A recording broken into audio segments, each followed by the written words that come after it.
Ladies and gentlemen, I cannot think of a better time for a session of this kind, and the person who's going to be joining us right now live from the national capital. This is a virtual session, as Preeti just told us. As you know, social media is frequently in the hot seat. You're seeing it make all the headlines right now in the big Twitter versus government collision that's taking place right now. It has implications for companies across the board in the social media sphere. And our guest right here at Conclave East 21 is Ajit Mohan. He's Vice President and Managing Director of Facebook India. Ajit, welcome. Really good to see you. Wish you were here with us, but great to have you nevertheless. A very, very interesting time, Ajit, and I want to dive straight into it because, ladies and gentlemen, let's not forget that Facebook pervades everyone's lives in this country mostly, because in one way or the other, you've got Facebook in your life. The numbers are staggering.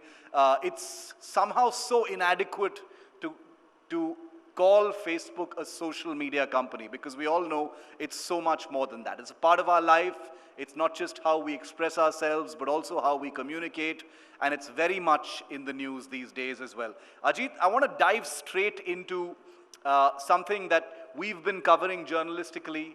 It's been in the news, and so I want to start strong with that. You've got this big collision between the government and Twitter as far as public policy is concerned, and that is also the topic of this conversation, Ajit, on the banning of handles and things like that. And I know Twitter doesn't concern you, but the implications of what happens in this collision, and permit me to say collision because it's seen to be something that's escalating day on day. There are pretty aggressive statements that have come out from the government. Twitter has defended. How do you see it? How do you see it, and what kind of implications it may have for the relationship between the Indian government and social media companies? Shiv, thank you for having me. Would have loved to have been there in person. Let me step back and talk about the overall context, Shiv, as you mentioned, rather than dive into a particular aspect of another company. And I want to call out a few things, Shiv. One, there's no question that we benefit as a company that believes in freedom of speech and expression. We definitely benefit from the ability to operate in India with freedom on the back of an open internet. I think across Facebook and Instagram and WhatsApp, as a company, we have benefited from it. And I genuinely also think if you look at the last few years in terms of the dramatic explosion and access to the internet in India, while a lot of the focus may be on content moderation, I do think there's been extraordinary leaps that India has made that really allows us as a country to leverage the internet to make dramatic improvements in people's lives, and in many ways to create new models for the world as a whole. So I think for me, that is the starting point. The second point to address your question is, I do think, and I think you alluded to it, Shiv. Yes. As a company, when we have platforms like Facebook and Instagram and WhatsApp, and as you mentioned, we benefit from the fact that hundreds of millions of Indians, they live their lives on these platforms. Can you hear me, Shiv? Anything you want me to do different? We can hear you, Ajit. Go ahead. Okay. We do absolutely have a responsibility. We absolutely have a responsibility to make sure that even as these platforms are used for free expression, they're deeply embedded in the lives of Indians every day. Equally, we also have a responsibility when it comes to making sure that we do everything we can to reduce harm. And there is always a trade-off. And the way we deal with those trade-offs is through the articulation of our community standards that are global in nature. That allows us to say what kind of behavior is not allowed on our platforms. And a lot of those community standards were developed over the years with inputs from multiple stakeholders, including governments around the world, that allows us to create these canvases for expression, especially in a democratic country like India, while equally allowing us to play the obligation and responsibility we have to keep users safe. And the third one that I want to mention is we do have under Section 69A of the law, Yes. we have established protocols for engaging with the government, in this case, the IT ministry, for orders that we receive from the governments outside of the actions that we do under our community standards. And as a responsible company, we absolutely respect Indian law.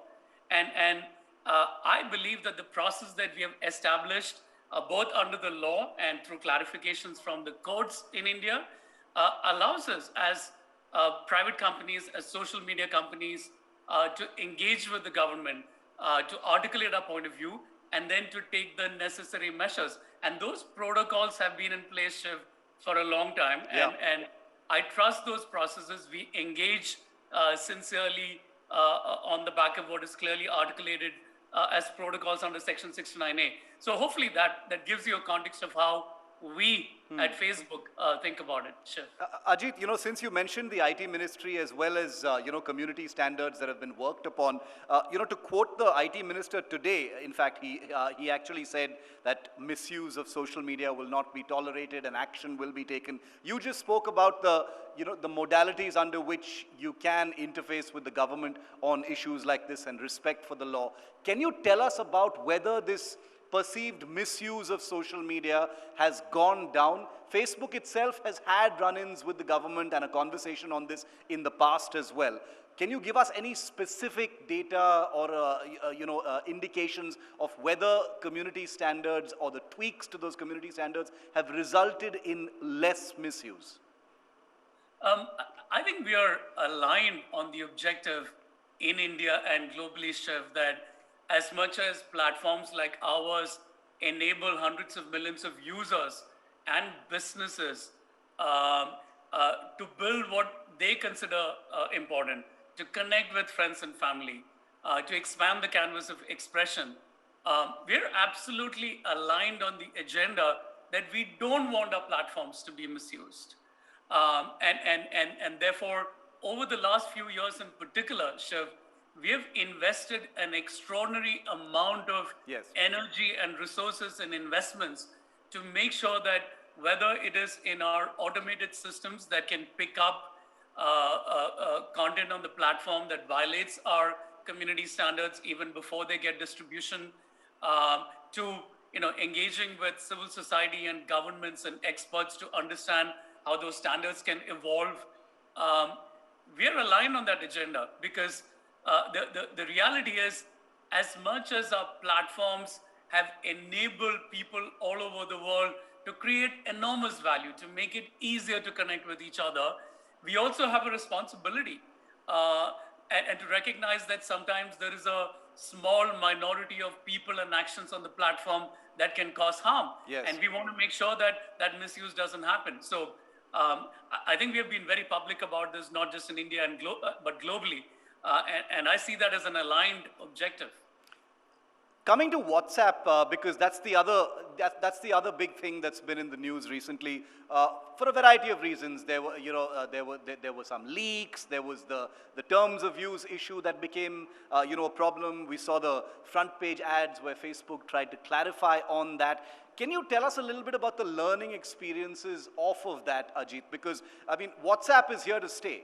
We've seen people going in droves to rival apps like Signal, etc. But people are still using WhatsApp in enormous numbers. If I'm not mistaken, 350 million is the number of users that you have in the country at this time as far as WhatsApp is concerned. You've got an audience that's plugged in from all over the country, probably all over the world right now. Can you tell us clearly, Ajit, what the issue was with WhatsApp? Has it been sorted now?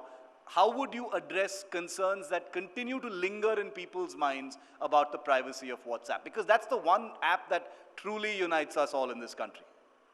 Absolutely, Shiv. And like I'm sure almost 100% of people in the room my life is on WhatsApp as well. Yeah. And I think one thing that I want to say is the commitment to encryption on WhatsApp and privacy is absolute. We cannot read your messages. We cannot read anyone's messages. That's always been true. That will always remain true.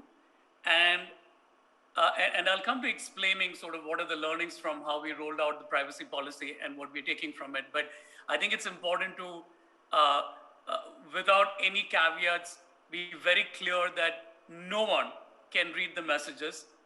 We don't have access to the messages because they're end-to-end encrypted, and therefore that is never at risk.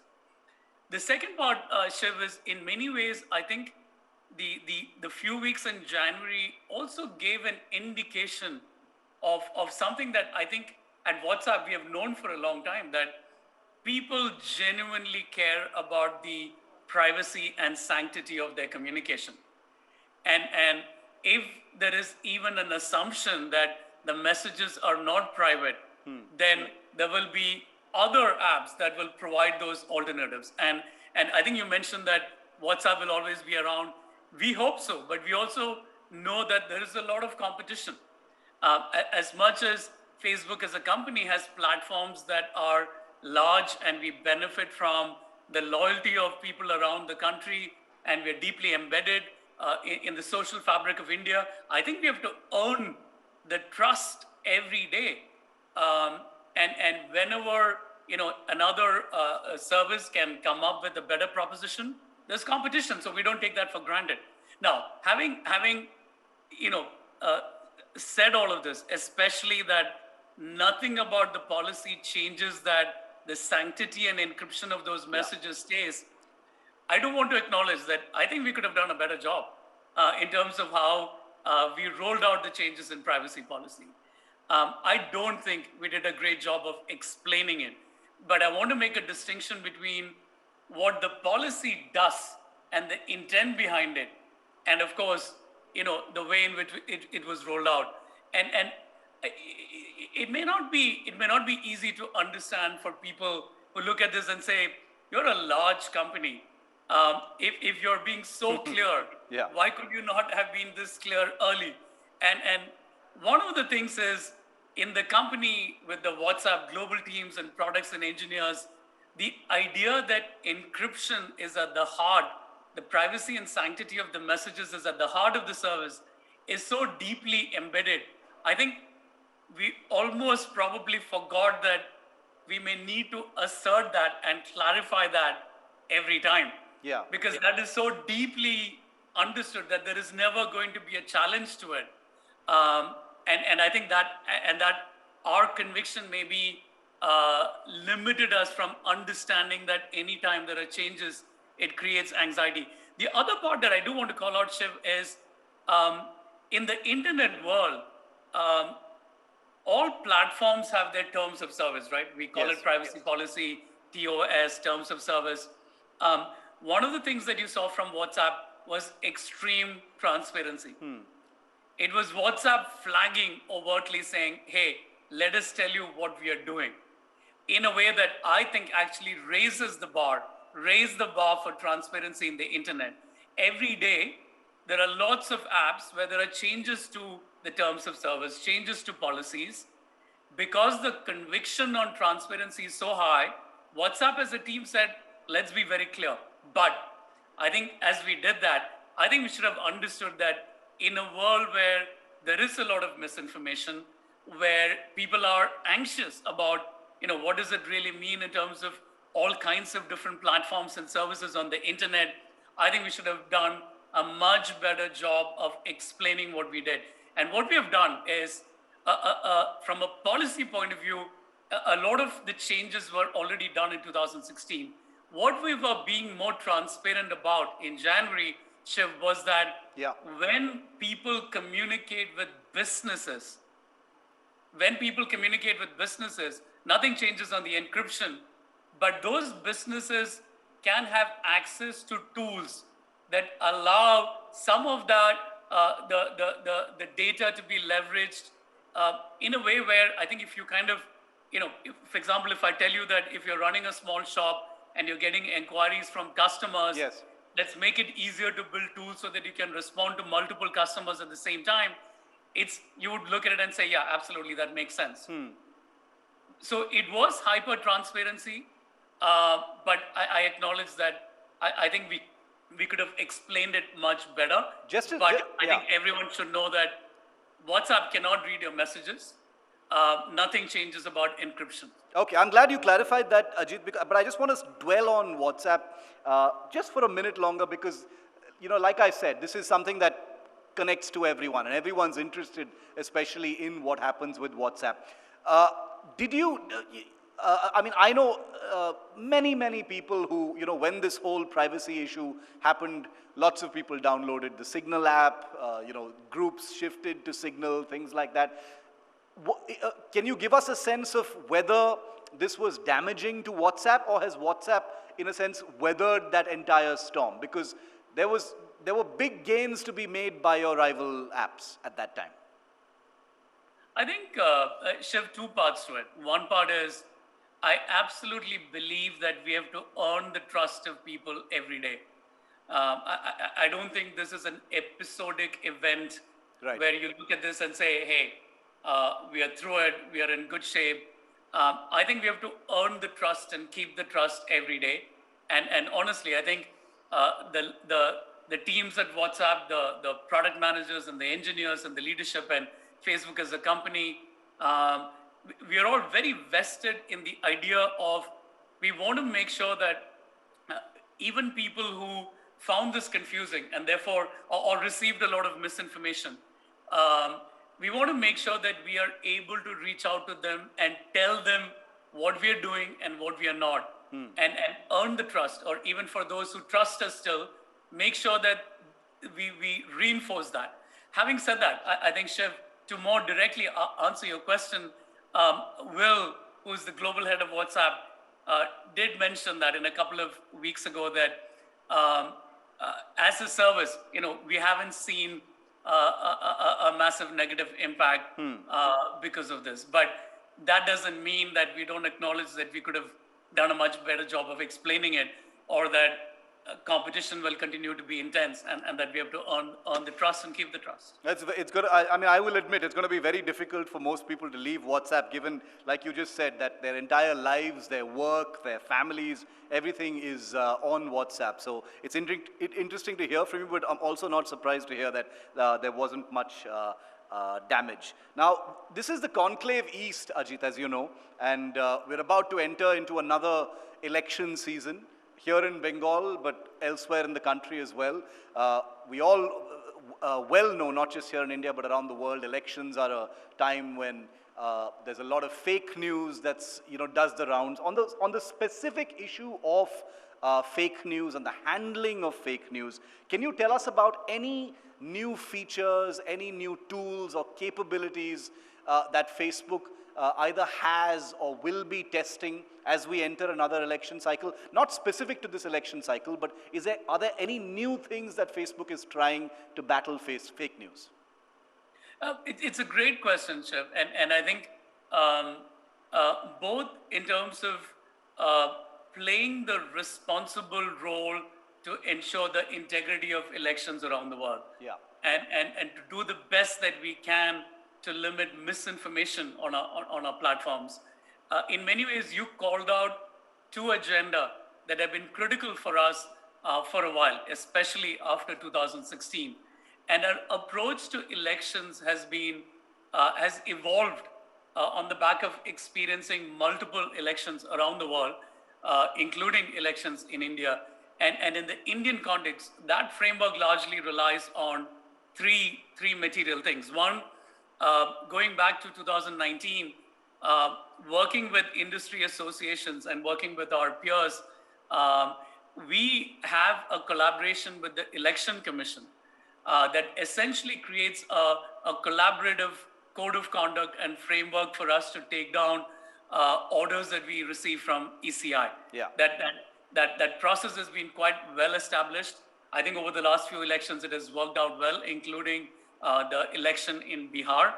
And that continues to be the case. And I think the Election Commission itself is on record calling out the work that platforms like ours have done in both, creating that collaborative framework as well as adhering to what we have agreed with ECI.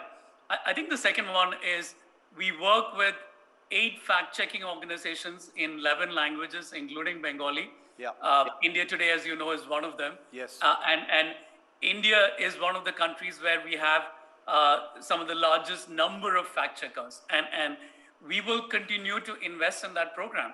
And essentially, it is to make sure that, I think, Shiv, you know this, one of the criticisms about the company has been that you should not be the arbiter for what is factual and what is fake news. Indeed. And we agree with that. We don't want to be the arbiters of truth. And therefore, we are relying on fact-checking organizations who have been certified by the International Fact-Checking Network, and essentially relying on fact-checkers who now have experience. They've used the tools in our systems over the last few years, and essentially when they call out something as misinformation, we limit the distribution.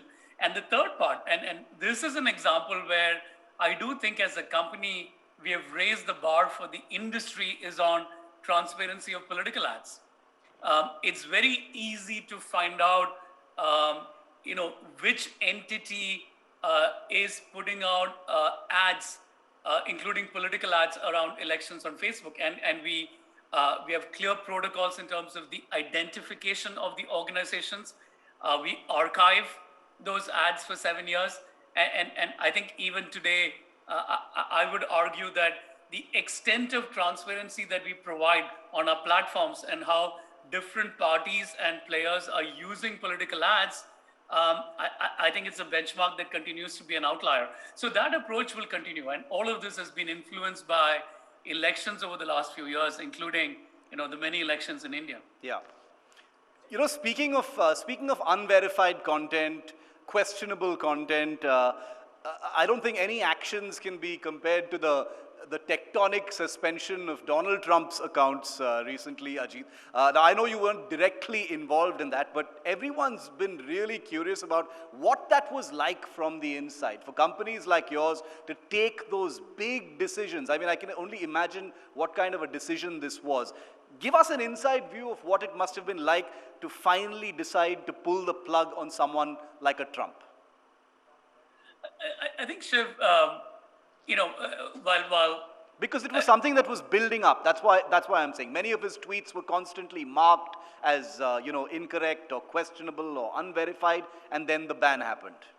I think Mark has spoken about this publicly, Shiv, and when you think about a lot of what we have been saying, including from the CEO Mark to the leader in public policy, Nick Clegg. If you look at the founding of the company, we genuinely do believe that part of our responsibility is to expand the canvas of expression, right?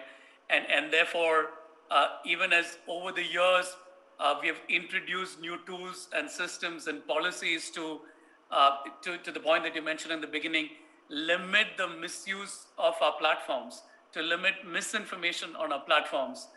The bias always has been on the side of freedom of expression. And I think Mark has been very public and vocal and articulate about it in ways that created a lot of debates around the world. So if there has been any bias, it has been a bias towards keeping as much speech as possible, especially from political leaders, especially from elected leaders. Yeah.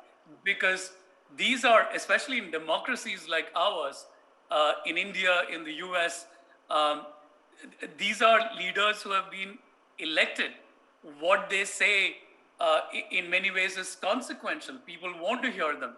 So, if anything, that is the additional canvas, right? That not just bias towards speech, but especially the intent to have people listen to their elected leaders in as unfiltered a fashion as possible. So you can imagine that with all of those principles in place, some of the actions we took on the back of the violence in Capitol Hill, um, uh, there was no precedence for it. It was a situation that had no parallel, and I think we reached a point where the calls that we took were the only right things to do in the context of what was happening, and in the context of our obligation in the United States, and being a responsible internet company. Okay, because the banning of Trump, continues to be one of the biggest social media stories of our times.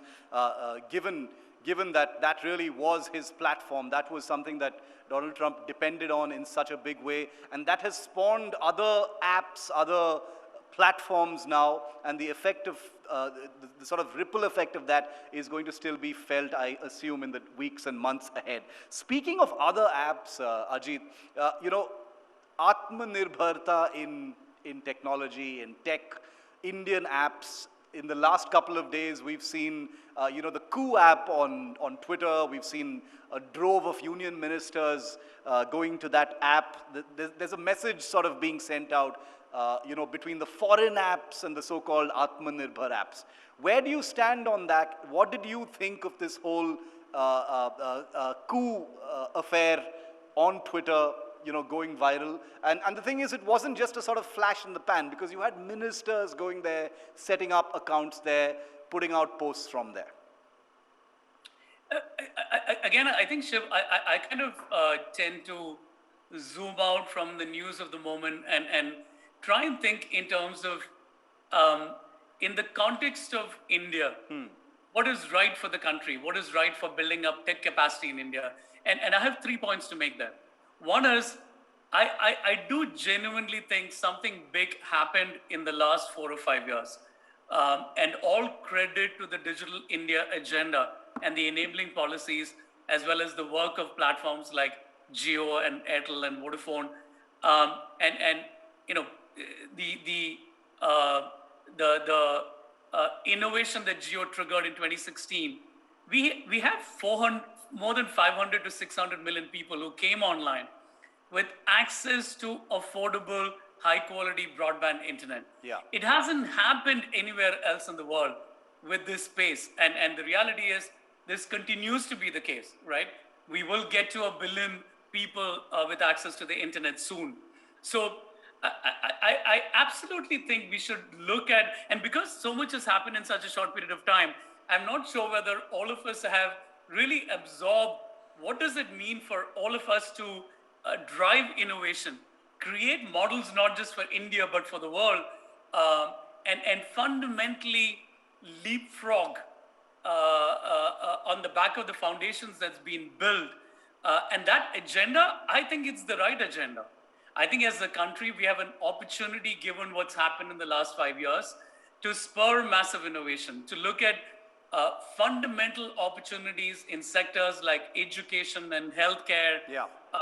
And really think about, how do we enable this massive canvas that we have created for ourselves to experiment and pilot and spur new models and innovation.